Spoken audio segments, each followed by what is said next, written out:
Hi, welcome to my tutorial today. This is an updated version of a video I made about a year ago. It's going to show you how to make laser eyes, something you'd probably see on like a AAA game. So with that said, this is what it's going to look like. You can add your own polished stuff to it, but it'll look like this. These particles will spawn on the walls and stuff. You can do decals and whatnot, but it'll always go where you look at. So, and you can like modify it for your crosshair. So wherever it's hitting, that's where my crosshair would be. But you can modify that to wherever your crosshair will be. Okay, so with that said, the first thing that you need to do, I've already made this, so you don't have to sit here for 15 minutes and watch me plug nodes together. I'm going to show you the steps I did and how you can do them yourself.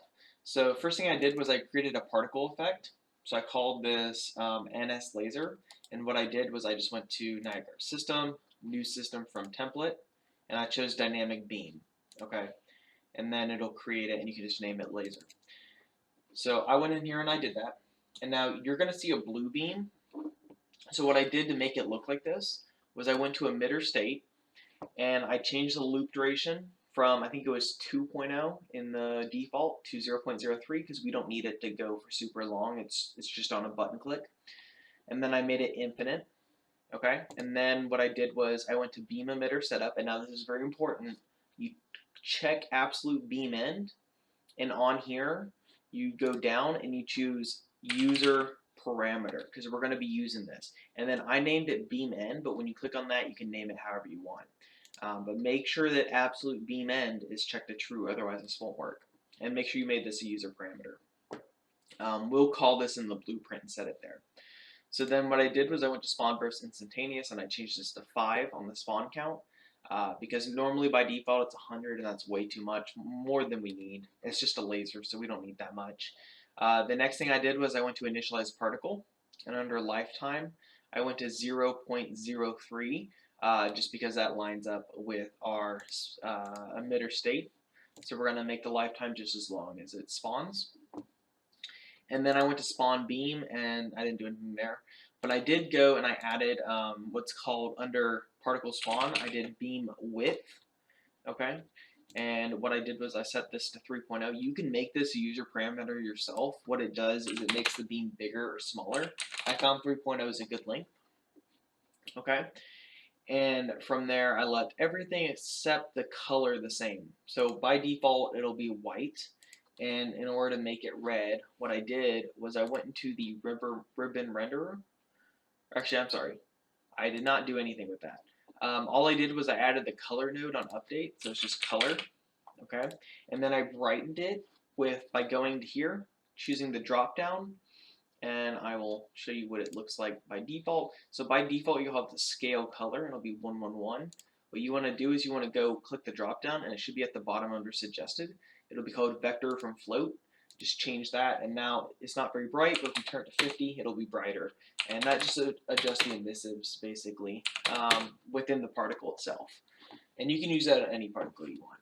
Just make sure it's under particle update. So that's basically it for the particle system. That's all you got to do for a laser. If it's a laser pointer, I recommend doing like 1.0, as that'll be more accurate. But if for this case, we're using laser eyes.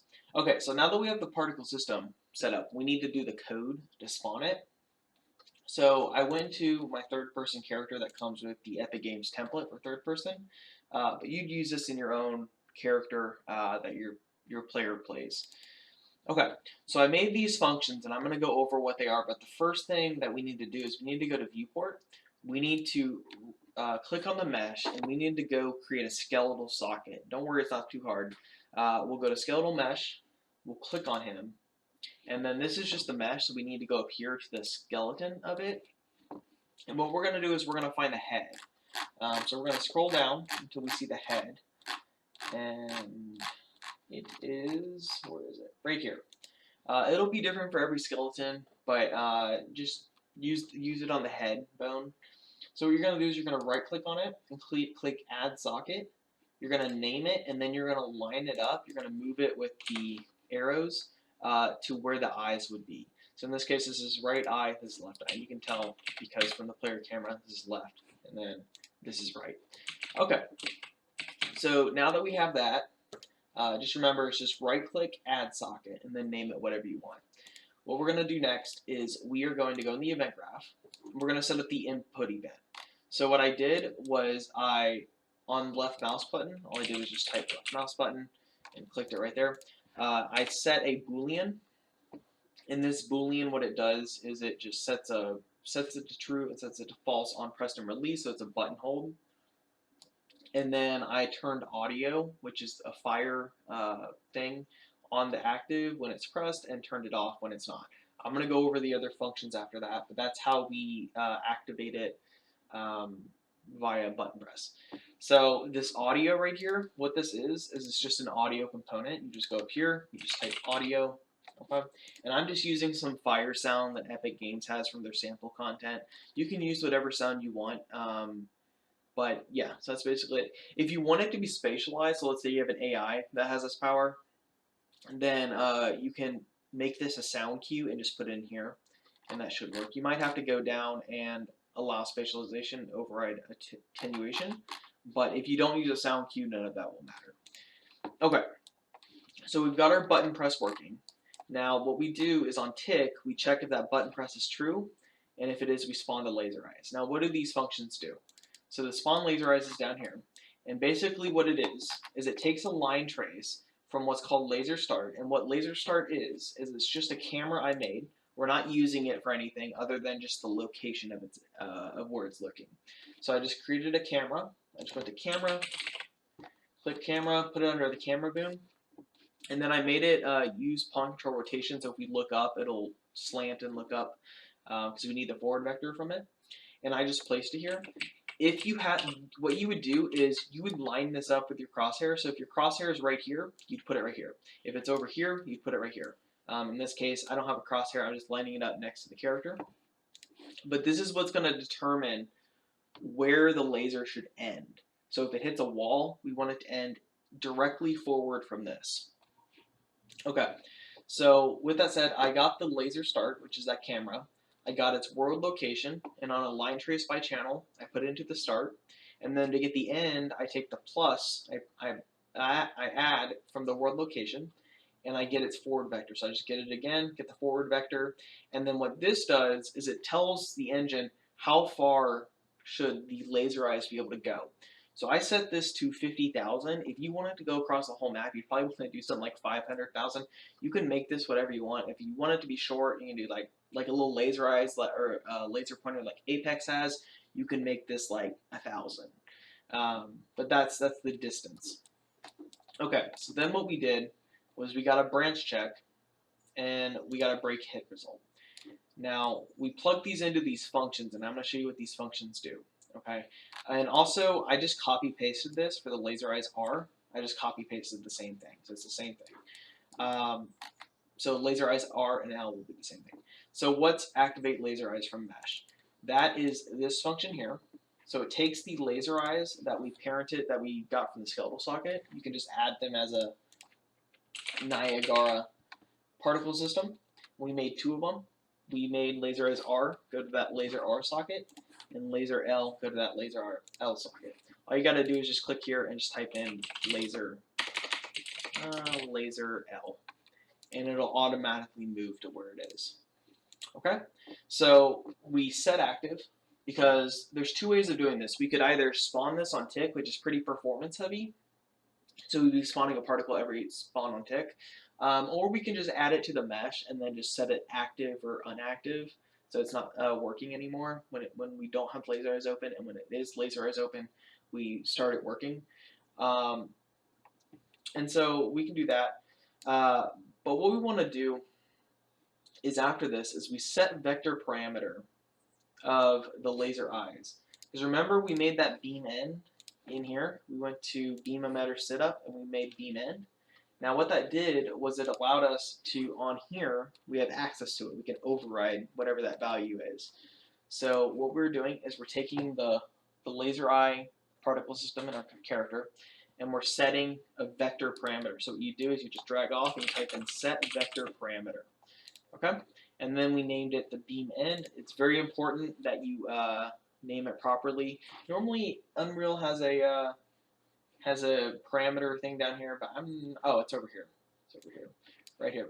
So just make sure that you copy, rename, copy, paste, and put that into the parameter name.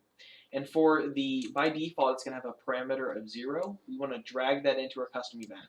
So what we're going to do is we are going to get the impact point from the line trace from it. So we'll call the activate laser eyes from mesh, okay? And we'll just plug that vector into the impact point. And then what we also want to do is we're going to do that on both laser eyes, because remember they're copy pasted. They're the same thing, they're just copy pasted for different eye sockets. And then what we want to do is we want to spawn effects, so that was the fire, okay?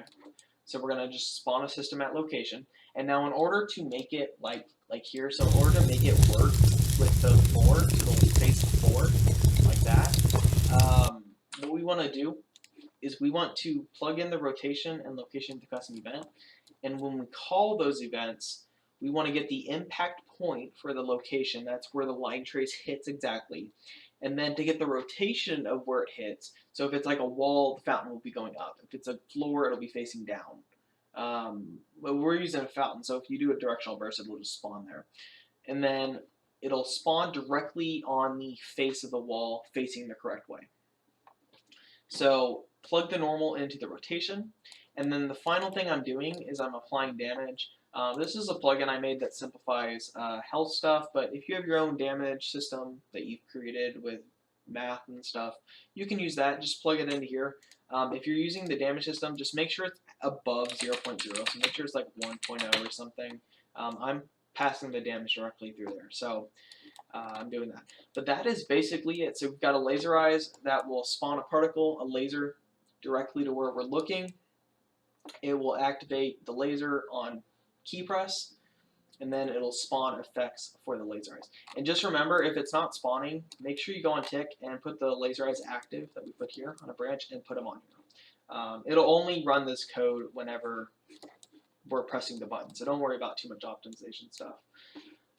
That is basically it. If you want to add decals and stuff, just follow the same thing we did for the laser effects. Just make the normal or the impact normal, whichever one you want to use for the rotation, and it'll face the decals correctly facing up. Same with the impact point. That's basically it. One more thing I wanted to go over, and this is a bug that you might encounter, is if you don't have a hit.